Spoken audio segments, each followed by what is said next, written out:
सोच के देखिए, जो अकाउंटिंग सॉफ्टवेयर हम इस्तेमाल करते हैं, क्या वो सिर्फ पिछले खर्चों का हिसाब किताब है? आज हम यही समझेंगे कि कैसे इसी टूल को एक सिंपल डिजिटल लेजर से एक वर्चुअल सीएफओ में बदला जा सकता है। मतलब एक ऐसा स्ट्रैटेजिक पार्टनर जो बिजनेस की ग्रोथ को एक नई दिशा दे सके। और यही सवाल इस पूरी चर्चा का सेंटर है। क्या हमारा अकाउंटिंग सिस्टम हमें सिर्फ अतीत की कहानी सुना रहा है या फिर भविष्य का एक नक्शा दिखा रहा है? अक्सर होता क्या है कि कई बिजनेस क्लाउड अकाउंटिंग तो अपना लेते हैं, पर एक जाल में फंस जाते हैं। वो नए सॉफ्टवेयर पर भी अपनी पुरानी मैनुअल आदतें ही चलाते रहते हैं। नतीजा, वो शानदार सॉफ्टवेयर सिर्फ एक डिजिटल फाइलिंग कैबिनेट बनकर रह जाता है और उसका असली फायदा कभी मिल ही नहीं पाता।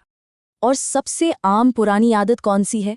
सिर्फ बैंक में कितना पैसा है वो देखकर बड़े बड़े फैसले लेना। लेकिन ये तो तस्वीर का बस एक छोटा सा हिस्सा है ना? इससे ये तो पता ही नहीं चलता कि किसे कितना पैसा देना है या किसे कितना लेना है।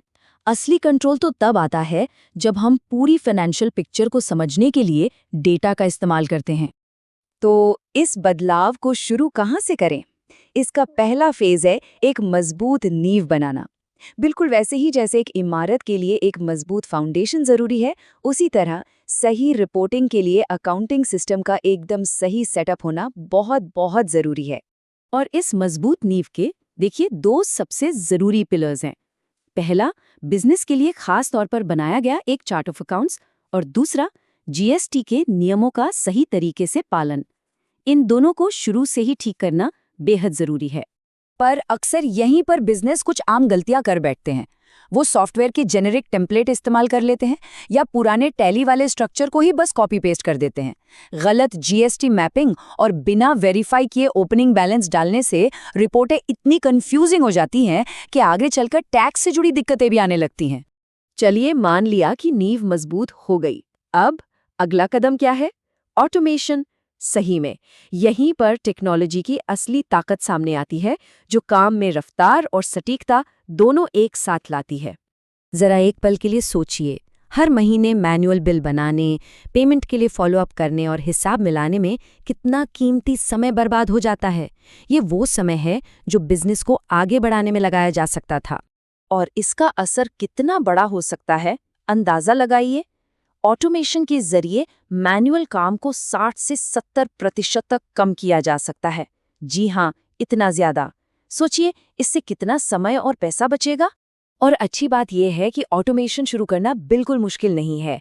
ये 3 आसान कदम हैं जिन्हें तुरंत लागू किया जा सकता है। रेगुलर ग्राहकों के लिए रिकरिंग इनवॉइस सेट कर दीजिए, देर से पेमेंट करने वालों के लिए ऑटोमेटेड रिमाइंडर एक्टिवेट कर दीजिए और खर्चों के लिए वर्कफ्लो अप्रूवल का इस्तेमाल कीजिए।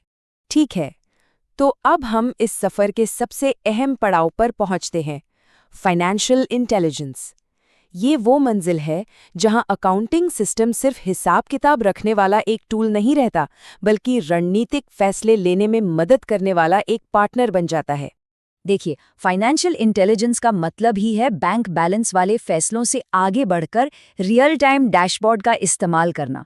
ये बिल्कुल वैसा ही है जैसे बिजनेस की नब्ज पर हाथ रखना, ताकि हमेशा सही समय पर सही फैसले लिए जा सकें। और इसको हासिल करने की एक बहुत ज़रूरी आदत है वीकली रिकन्सिलिएशन। इसका सीधा सा मतलब है हर हफ्ते बैंक के लेन देन को अपनी अकाउंटिंग बुक्स से मिलाना।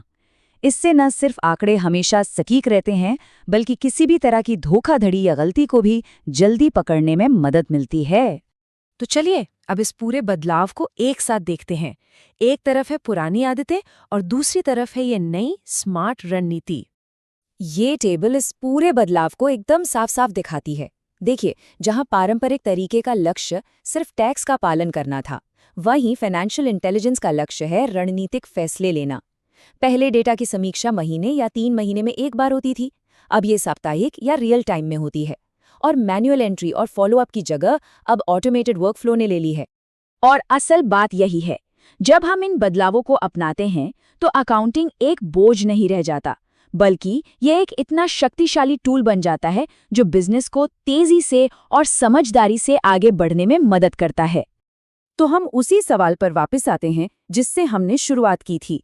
अब ये सोचने का समय है कि हमारा अकाउंटिंग सिस्टम हमें अतीत की कहानी सुना रहा है या भविष्य की संभावनाएं दिखा रहा है। चुनाव हमारे हाथ में है।